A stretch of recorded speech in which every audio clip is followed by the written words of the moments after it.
What is going on, guys? Predator458 here, and welcome back to my channel, and welcome to a very exciting video.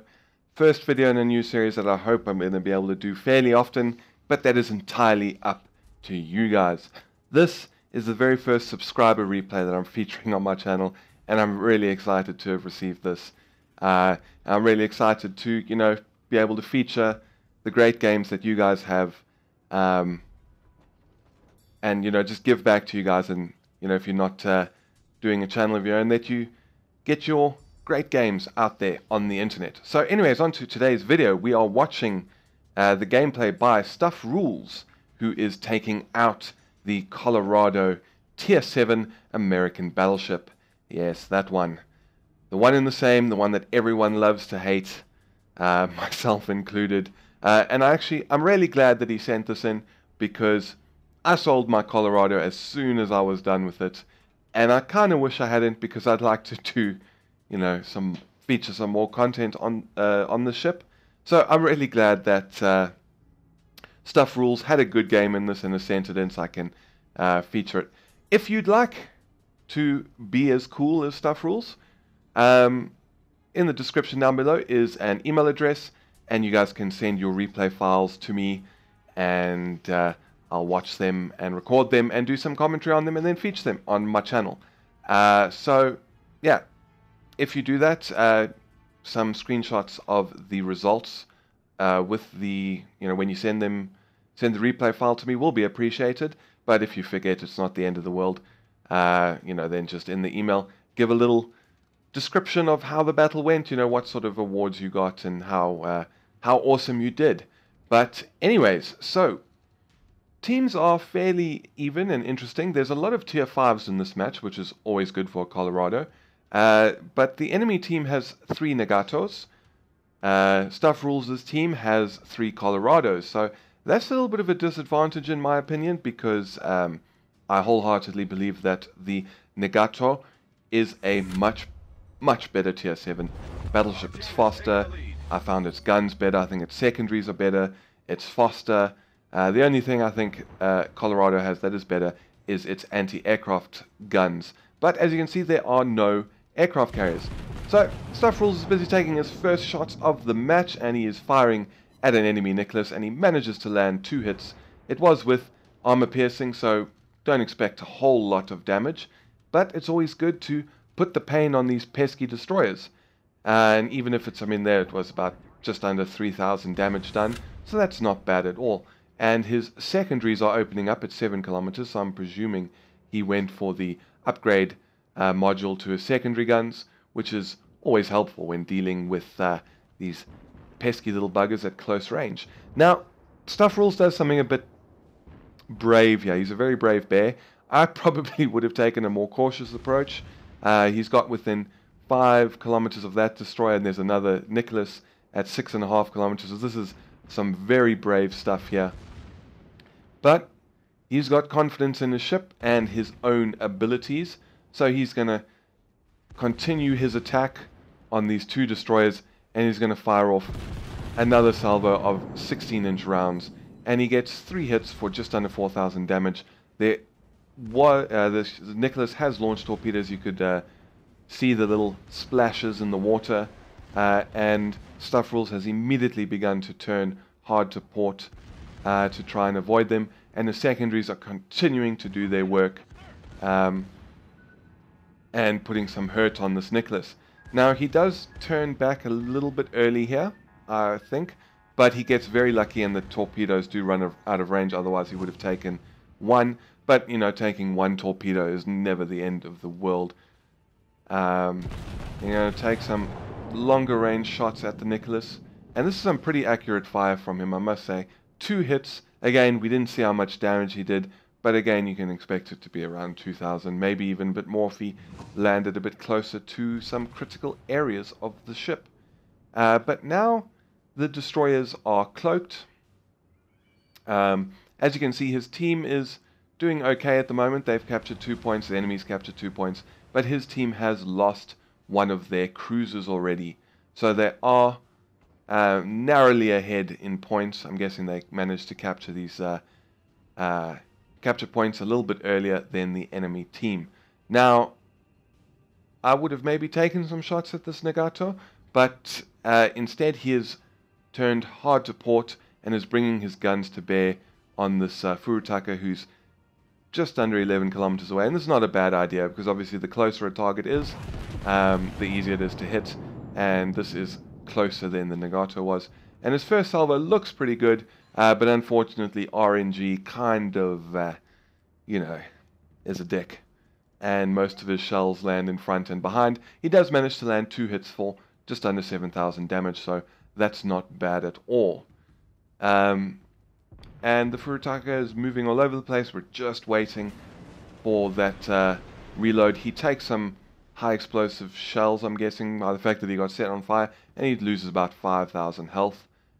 Puts the fire out. Again, not the end of the world.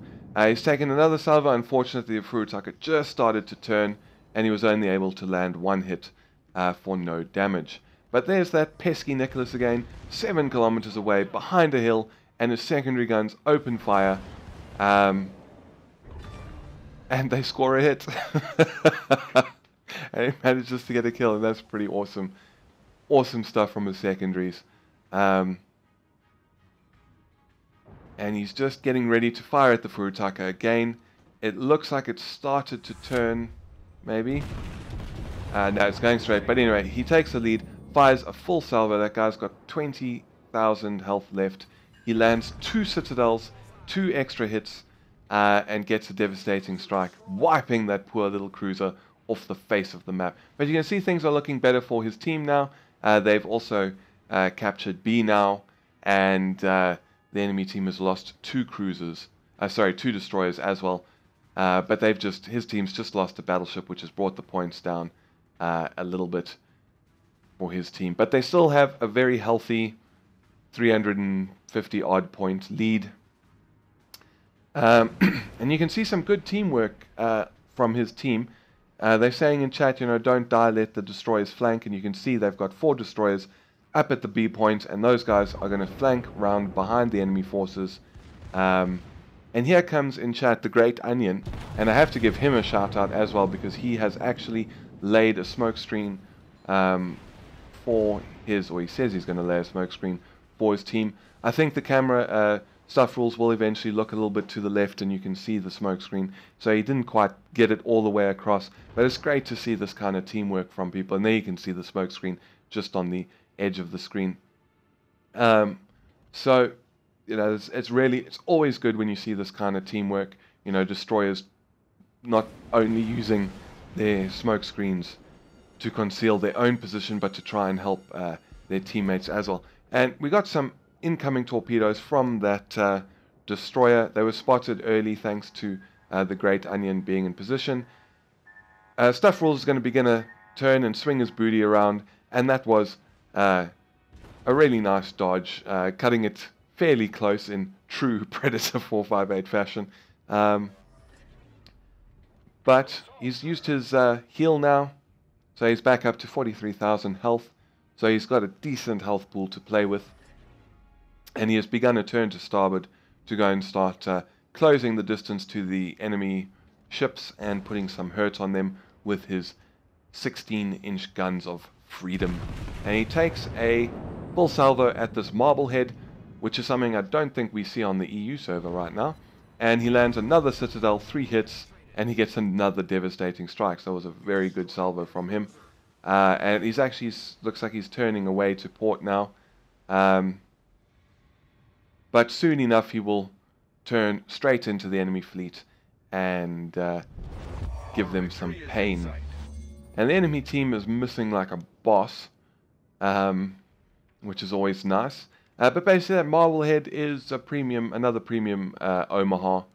They gave them away at PAX, but I haven't seen one on the EU server. So yeah, Stuff Rules is begging his team, saying that they have to win, because he's going to get a good amount of experience towards North Carolina, which is probably true.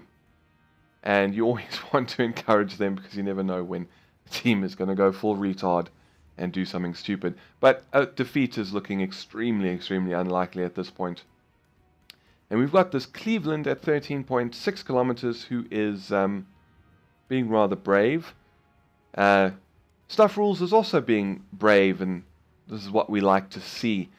He's heavily outnumbered. In front of him we've got 2 Nagatos and a Congo, with a third Nagato, as you can see at the back of behind this Cleveland, 15 kilometers away, and he's just going to close distance to the enemy fleet and start to try and get some good shots on them.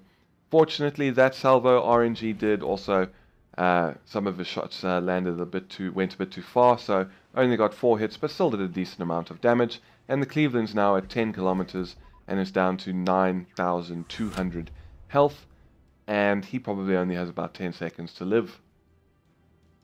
Just waiting for those guns to reload. There you can see another Marblehead at 15, taking some incoming fire, but it's not too bad. Down to 6,000. He's going to take a full salvo, but one of his front turret has been knocked out. And he lands 3 hits, and he gets kill number 4. And now, as you can see, he's got a Nagato, a Congo, or 3 Nagatos, and they're all at around 10, 11k. So this is an interesting situation to be in.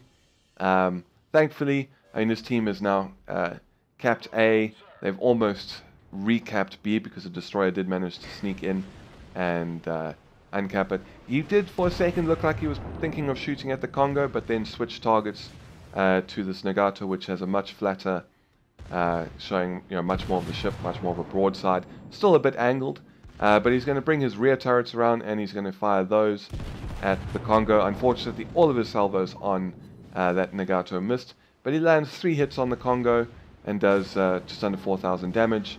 Exposes a little bit of his broadside and takes some return fire from the Congo.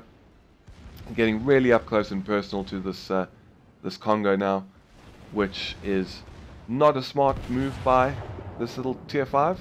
And with that shot, he manages to get Confederate, doing 8,000 damage, which is amazing, I think, in the Colorado, which is not known for its impressive capabilities. But the match is very nearly over. He's trying to swing and turn and get his rear guns on target for one last shot, but it's not to be, and the match ends in victory for his team. So let's have a look at how he did.